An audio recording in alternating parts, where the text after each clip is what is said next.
a good start. Okay, it's July, and we're here at the Slatington Library. We're doing our monthly diabetes lecture, The Sweet Spot. Today we have a guest speaker.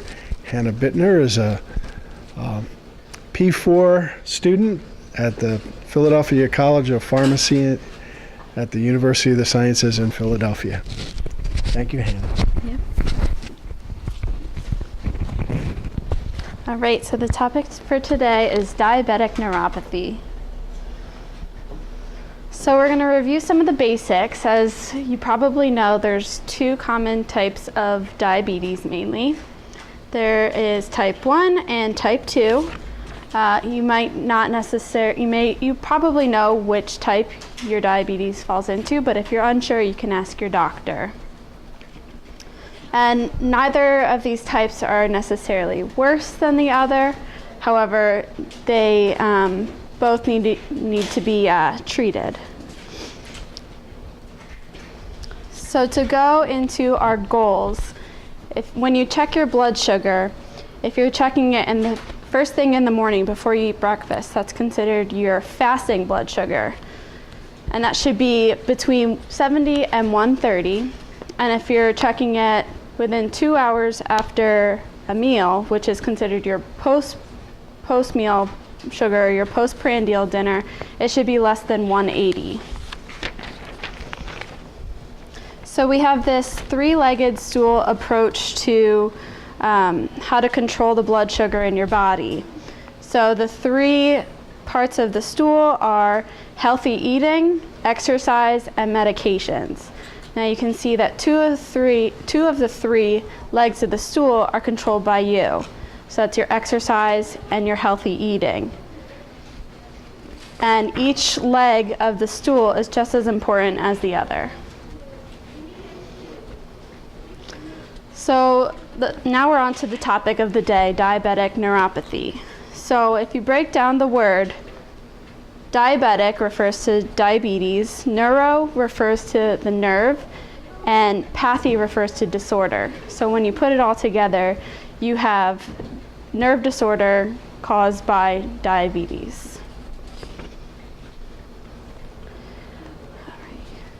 So diabetic neuropathy occurs in about 60 to 70% of individuals that have diabetes, and that's about 2 in 3 individuals. And this can happen at any time. However, it typically occurs in patients that have diabetes for a long period of time, and it's uncontrolled. So some of the causes of diabetic neuropathy, there's not just one simple thing that causes it. It's a multitude of factors that come together that can cause this. So some of these include high blood glucose, a longer duration of diabetes, abnormal blood fat levels, high blood pressure. You might have a trait, like a genetics, that dispose you to this diabetic neuropathy. You can have autoimmune factors, older age, and lifestyle factors such as smoking and alcohol use. So yes? I remember hearing somewhere along the line that high insulin levels in the bloodstream can also contribute to High insulin levels? Yeah, so if you have insulin resistance and your body's overproducing insulin, that might contribute. Oh, okay. Nice. All right, so yes? What is the autoimmune factor? So autoimmune factors, that can be, that would be a disease that affects your, that it's basically your body is fighting a disease against itself. So those are some things that autoimmune disease like rheumatoid arthritis, type 1 diabetes. Yeah, type 1 diabetes would be an example. Like you said, rheumatoid arthritis. Basically just your body is attacking itself, yeah.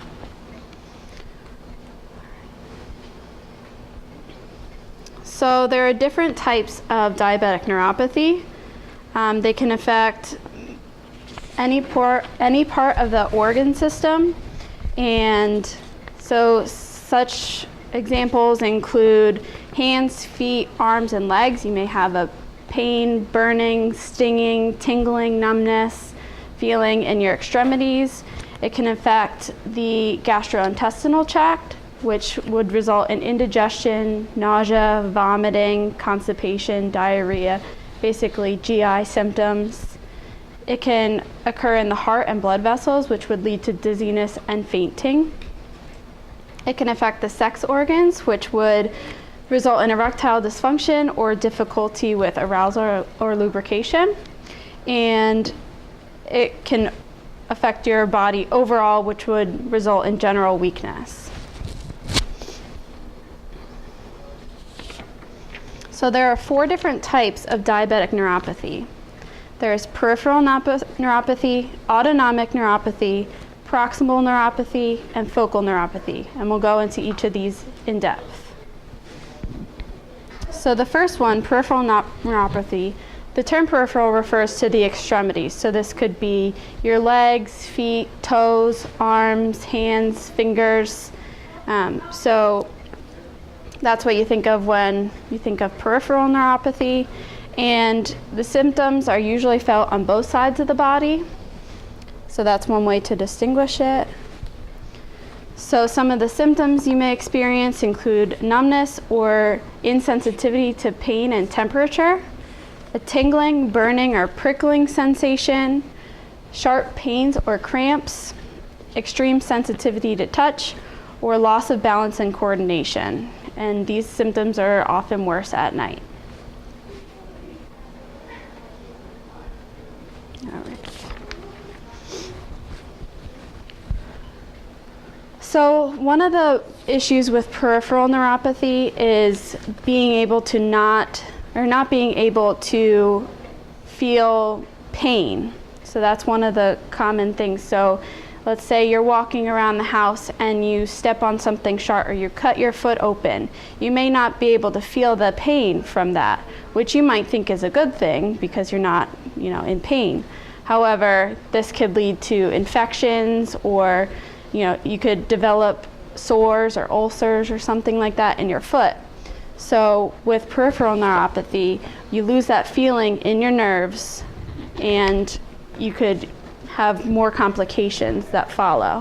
So it's not just the nerve pain, but it's also further complications. All right, the next one is autonomic neuropathy. So this is your autonomic nerves control your involuntary functions.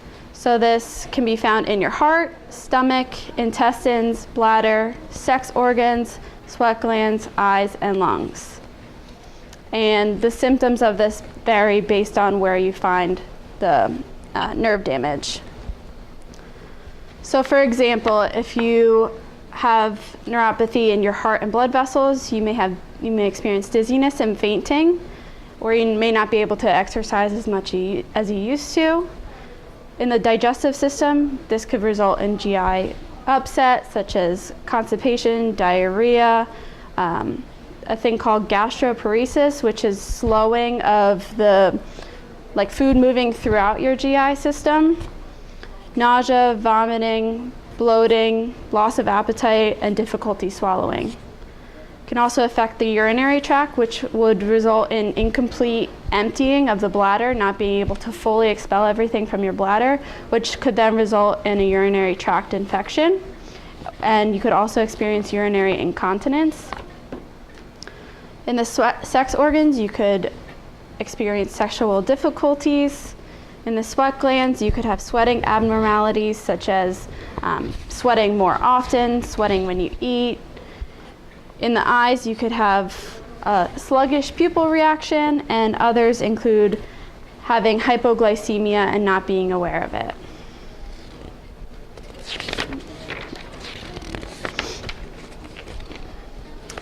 All right, our next one is proximal neuropathy. So this is characterized by an abrupt onset, and this can cause pain in the hips, thighs, or buttocks, and it usually starts on one side of the body and it can progress to both sides of the body. So with the peripheral neuropathy, I said you see it in both sides of the body. This one you would see first on one side of the body, and that's kind of how you can distinguish it. And then it can eventually spread to both sides. And this would lead to weakness in the legs. And this is more common in older adults and those with type 2 diabetes. And lastly, we have focal neuropathy. So this occurs in a specific nerve, and it can affect any nerve in the body. It just occurs on one nerve. And this can result in a sudden weakness in that one nerve or in a group of nerves, and it causes muscle weakness or pain. And this causes severe pain. It's an abrupt onset. However, it's nothing long-term. It's just a short-term problem. All right. So prevention is key for diabetic neuropathy. So like I said earlier, anyone with type 1 or type 2 is at risk if their diabetes is not controlled. And you learned of the complications that can result as of not taking care of yourself and developing diabetic neuropathy. So we want to maintain our blood glucose in that normal range. So going back, we said before meals, when you're fasting, should be between 70 and 130, and 2 hours following a meal should be less than 180. If you notice that you have any problems, you should seek treatment right away. So if you notice any tingling or any loss of sensation to any of your extremities or anything that feels off, you should contact your doctor right away. You should try to take the best care of your feet. So this includes making sure that there's no cuts or sores or ulcers or anything like that, making sure that you see your podiatrist regularly and get your annual foot exams, and be careful when you're exercising. So you don't want to, hurt yourself and then not know that you're injured and cause further problems. So the way that we detect diabetic neuropathy is based on your history, including your symptoms, how long you've had diabetes, your age, and a physical exam. And during this physical exam, your doctor will check things such as your muscle strength and tone, your tendon reflexes, sensitivity to touch, temperature, and vibration. And there's a thing called a filament test, a monofilament test, in which they have you take off your socks and shoes, and it's this tiny little plastic thing that they use on your feet to pinpoint to see if you have feeling yet on the bottom of your feet. So they'll press on all parts of your feet, and you say if you feel it or not, and that can check to see how well your body is functioning as a result of your diabetes. Now we will go on to treatment of diabetic neuropathy. So treatment revolves around 3 key principles. There's good blood glucose control to prevent or reverse nerve damage, pain symptom control, and good foot care to prevent and minimize long-term complications. So for glucose control, we want to live a healthy lifestyle. So like we have provided here for you today, we have healthy diet. Hopefully you're getting your exercise, your 150 minutes per week is recommended by the American Diabetes Association. And there are medications that can help to manage your diabetes.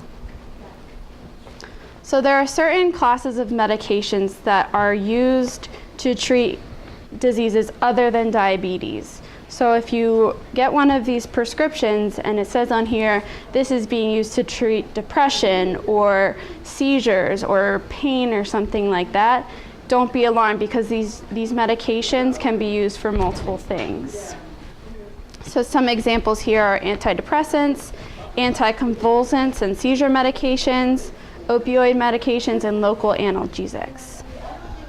I've never heard of that before, for the antidepressants for that. Yeah, so those medications are often used for other indications. So their class is considered the antidepressants, but they have other indications for neuropathies. They've been using amitriptyline, which is a tricyclic antidepressant, for at least 40 years, because I can Yeah. remember in college that, that they were doing that. Usually they would use it in conjunction with a pain reliever. Sometimes that would be Tylenol, ibuprofen, sometimes it would be colic.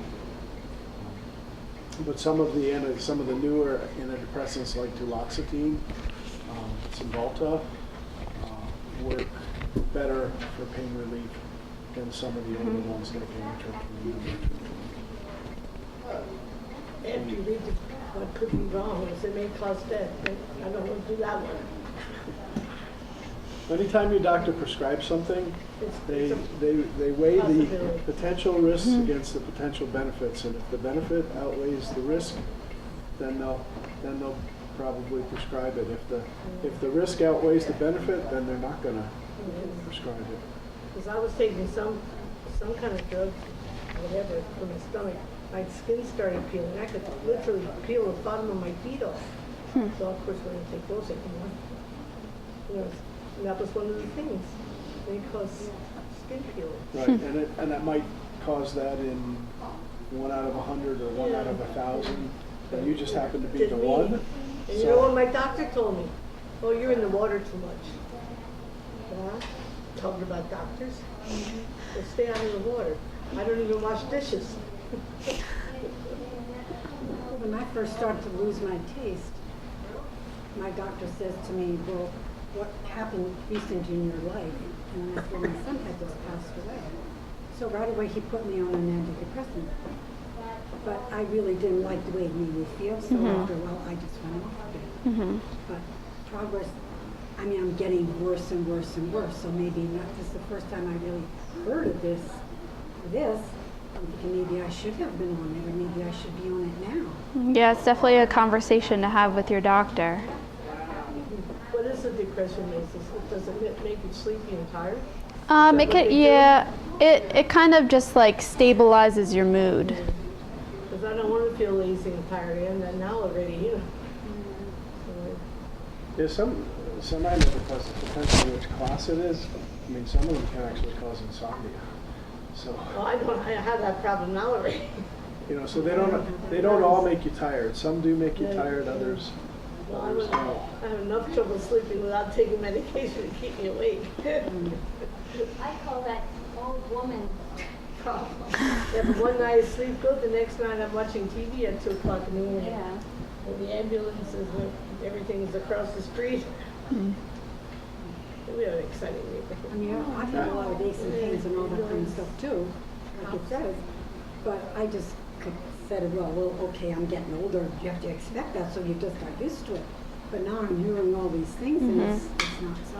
Yeah, aches and pains are not necessarily diabetic neuropathy, but you have to kind of distinguish, you have to see where that line is drawn. Like, do you have like the tingling or numbness or stuff? Both my legs, Yeah. my legs feel so heavy, and my feet tingle sometimes. Yeah, you might want to go back to your doctor and make them Don't give aware. direct Don't answers. do no good. They don't do nothing they don't anyway. even know direct answers. I mean, that's why, I don't know.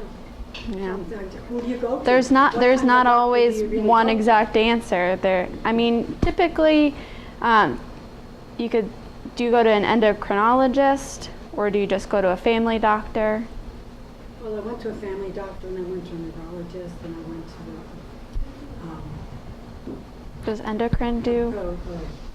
rheumatologist. Rheumatologist, you were just A talking about. rheumatologist, because I just was diagnosed with Sjogren. And I went off the medications because I didn't think it was really doing anything. I just didn't feel right on it. And all of a sudden, I'm back on it again, and she's telling more things than it was, and why didn't you tell me that the first time? So each time you go, I mean, I learned more in the last 5 minutes in her office than I did the whole time before I went with her. Mm-hmm. Yeah. I mean, sometimes it's kind of just like trial and error. They try things until they find That's out why what they call it works. practicing medicine. Yeah. Just think That's ahead. what they say. I put, when the baby Jesus frankincense and myrrh, and I have frankincense that I put on the bottom. Does it work or not? But it keeps my feet oiled, and it's not going to help. It's a deal, you know. But why does all this stuff happen at night? Why don't it during the day when I can deal with it?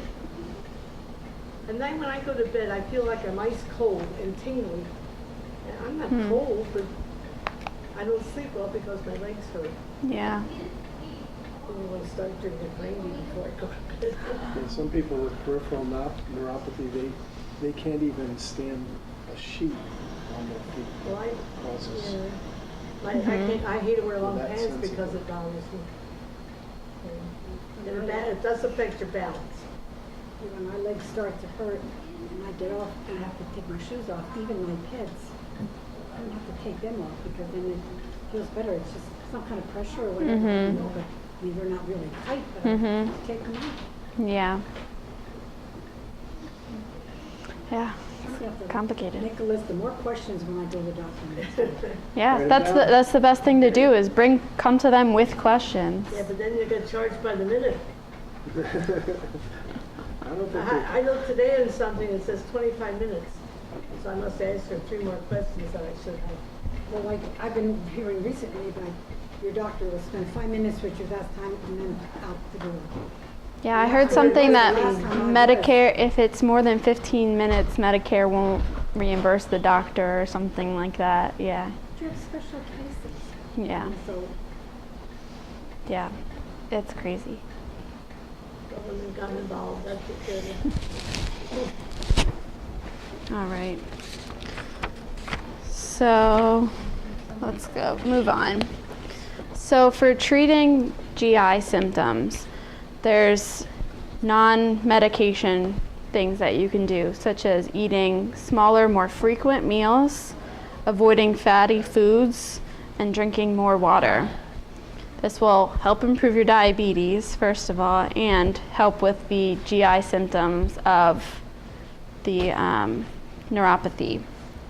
There's medications for more severe cases, such as erythromycin and metoclopramide, and these are used to speed up your digestion.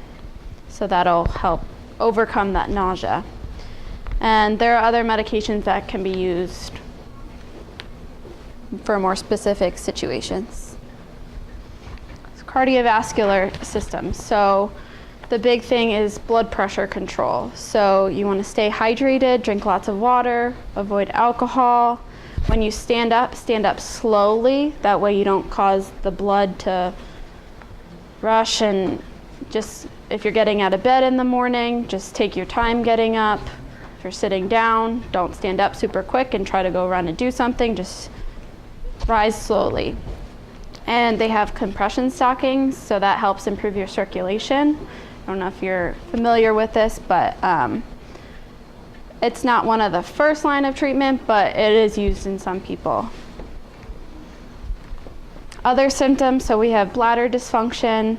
There's medications that will help fully empty the bladder to prevent those urinary tract infections. And there's behavioral techniques, so this means setting a time to void the bladder rather than going when it's telling you, okay, it's time to go. So try to set like a schedule, kind of. Sexual dysfunction, there's medications for men and mechanical devices, and for women there's vaginal lubricants. So for foot care, this is one of the big ones. So you want to inspect your feet daily. Just check for cuts, sores, bruises, blisters, redness, swelling, anything abnormal. You want to clean your feet daily using a warm water. You don't want to use hot water, and you want to avoid soaking your feet in hot water. So just a mild soap and warm water, and use a lotion to moisturize. If you have corns or calluses, you want to file them gently with a pumice stone, and you want to cut your toenails to the shape of the toes and file the edges each week. If you go to see a podiatrist, they'll do a lot of this stuff for you, and they'll require an annual foot exam. So here's a complete foot exam once a year, more often if you have any problems. And you always want to wear something on your feet to protect them. So you wear shoes that fit well and allow your toes to be able to move. And they also have diabetic shoes, which you may have heard of. It's just a little bit more protective and personalized to you. That's another rip-off. I go get them, they're like $500. Oh, yeah. They came on by pair of shoes. They put Yeah, those- something put as those things in. as long as you're protected, that's These the are- important these are- part. These are good ones. Doesn't, Meta, That pays for it. I don't have to pay for it, but it's the idea. Yeah, Medicare pays it's the for. idea that I can go to Kmart and get a pair of shoes and take those insoles in. Yeah. It's supposed to keep you, anything from rubbing and causing a blister. But she gives me shoes, wide 9s. I don't wear a wide 9. And I argued with her last time. I went an 8.5 regular and they fit so good. Because I was falling over. They were so big, I was Yeah. falling over. Right. I stubbed the toe and, Mm-hmm. Gave you 9 wides and then put padding in. Yeah, I put one of those pads in. Supposedly there's a made to fit to your foot, which is a bunch of wool. Well, I don't know that they're custom made, but they're custom fitted. I don't know how. Well, They never they fit. Before they used to put your foot in styrofoam. Uh-huh. Now they just look at you, oh, okay. Then they give you 4 pairs because you can change them, supposed to change them every couple of months. and that's the answer. Yeah. I've They're had not good any luck with different the than anyone's SAS up- shoes. Yeah, they're, SAS shoes, but you can't always find them around here. Well, if I go to the doctor, I don't have to pay for them. Yep. there's an outlet. Lancaster. Or in Lancaster. Discovered it when my daughter was at Franklin and Marshall. And what do they call them? SAS. San Antonio Shoes is the name of the company. They're really comfortable. These other ones, you know, like And when you're in these aren't car. I shouldn't even wear these, but I just got out of the car and walked across the street, so. Up in Strasburg, I think they're not like too Is bad. that- He didn't have what I liked. I run around barefoot. That's quite fun. Oh, wouldn't recommend it. I live for it.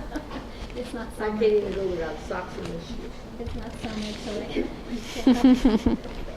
Well, the SAS shoes, you can get other inserts in To to replace them. replace, yeah. So I find sometimes when I wear kids, Mm-hmm. it's not exactly what I need, but I'll take my insert from the SAS and put them in there, and it's really helpful. I like kids. Mm-hmm. And they used to come, There's when you this, bought them, they used to come with extra inserts. the Now- now- SAS. Yeah, now they don't come with extra ones. You have to buy the extra ones. You, 'cause you're on your You're not feet all cheap day. either. Yeah, You're on your feet all day. yeah. Yeah, don't I'm keep not, out on I shoes. have to, I can't sit, or kneel, or stand. I have to constantly rotate through. Mm-hmm. He can't sit at all. So I gotta 2 stand. hours. I gotta stand. That's my limit. Yeah, till Sunday night, I don't know what to do anymore. Because Sunday's one of those dumb days, especially if it's raining. It's a good thing there's so many things within 2 hours.